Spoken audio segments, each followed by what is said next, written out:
dessas tradições contra as quais Paulo fala. E é evidente, aqui é importante colocar que quando Paulo fala contra a questão das tradições, não é que Paulo seja contra uma tradição pela tradição, mas sim contra a imposição da tradição, que era, como a gente já viu em alguns vídeos aqui nossos, um grande problema dentro do judaísmo. Aliás, é um problema enorme até hoje. Uma série de elementos que deveriam ser tradição são impostos como norma de vida religiosa, como se o Eterno os tivesse determinado. Algumas dessas festas eram simplesmente dias comemorativos. A Enciclopédia Judaica nos diz o seguinte: os judeus de Alexandria observavam dias memoriais alegres, um para comemorar seu escapar de Ptolomeu VII, outro em honra à tradução da Bíblia para o grego. Esses são dois elementos aqui que não estão na Bíblia. Não há nenhum problema, porém, muitos desses dias eram impostos pelas comunidades judaicas. Segundo tipo aqui que aparece, nós temos acréscimos sim às escrituras, até mesmo dos Shabbatot, dos sábados. Isso nós vemos aqui no manuscrito do Mar Morto, 11Q19, que é o chamado manuscrito do templo, na coluna 14. No primeiro dia do primeiro mês é o princípio dos meses do ano. Não fareis nenhuma obra. A Bíblia até menciona o primeiro mês do ano no seu calendário, porém a Bíblia não diz que o primeiro dia do primeiro mês é um Shabat, é um dia para não se fazer obra. A Bíblia em momento algum afirma isso. Portanto, aqui nós temos um acréscimo de um sábado, de um Shabat, que não estava na Bíblia. E algumas festas, inclusive, que eram adicionadas, eram acrescidas, vinham, como vem, por exemplo, essas festas que a gente mencionou da Igreja Romana, até mesmo da tradição pagã. Não só festas, como também formas de celebrar determinadas festas e determinadas épocas. No Talmud, a gente encontra os rabinos procurando justificar alguns costumes que foram importados dos pagãos. E eles, então, para poder justificar isso, dizem o seguinte: não, os pagãos distorceram algo que foi criado por Adão. Dizem isso especificamente com relação à calenda e à Saturnália. Nós vemos aqui no Talmud Bavli, Avodah Zará 8a diz assim: nossos rabinos ensinaram, Adão apontou ambos, isto é, a calenda e a Saturnália, por festas. Agora, ele o fez em razão dos céus, mas os pagãos os apontaram em razão da idolatria. Isso não é verdade. Se a gente pega a Saturnália, por exemplo, ela é muito, muito posterior. Ela já remonta, vamos dizer assim, a uma época do Império Romano que já, vamos dizer, o Império Romano já estava bem consolidado. Ou seja, não é uma festa que vem dos tempos de Adão.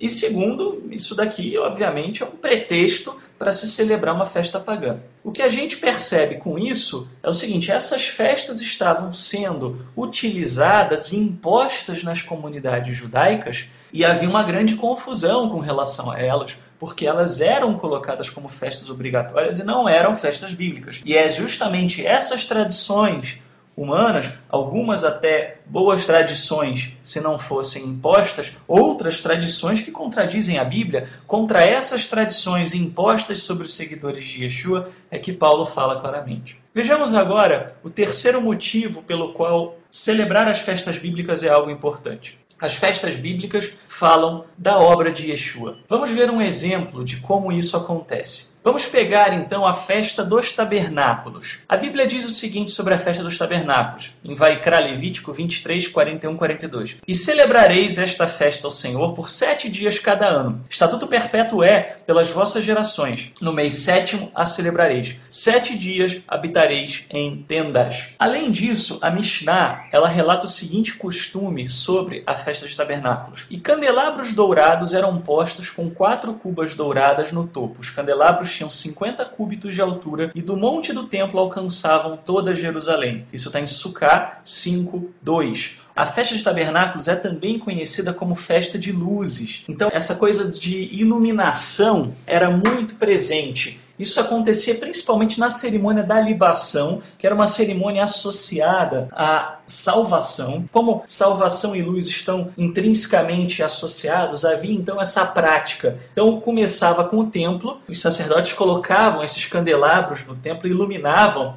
e aquela luz que vinha do templo, ela emanava por toda Jerusalém, e as próprias pessoas, o próprio povo também nas praças colocava os seus candelabros para também iluminarem os locais. Era uma festa muito bonita. Vejam vocês que coisa interessante. Se a gente for pegar o nascimento de Yeshua, a primeira coisa sobre o nascimento de Yeshua é o seguinte: a gente tem uma pista sobre quando Yeshua nasceu pelo fato de que nós sabemos a diferença de idade entre Yeshua e Yohanan HaMatvili, João o imersor. Nós sabemos então também o ciclo sacerdotal do qual o seu pai fazia parte. Sabemos que ele estava servindo no templo. Sabemos também que Yeshua nasceu numa época de festa bíblica. Por quê? Porque era uma festa de peregrinação. Yosef, José e Miriam, Maria, estavam peregrinando para Jerusalém. Então a gente percebe alguns elementos aí que já dão indícios de que Yeshua teria nascido por volta da festa de tabernáculos. Isso é uma conclusão que inclusive os principais historiadores também confirmam. Eu não vou entrar em muito detalhe sobre isso porque não é o escopo aqui deste vídeo. Mas vejam vocês que coisa interessante. Em Lucas 2,7, aparece que Yeshua teria sido colocado numa manjedoura. O mais interessante é que a palavra que aparece tanto no grego quanto no aramaico, que é traduzida normalmente como manjedoura, também poderia ser traduzida como uma tenda, como uma sucá. Yeshua nasceu por volta da época da festa de tabernáculos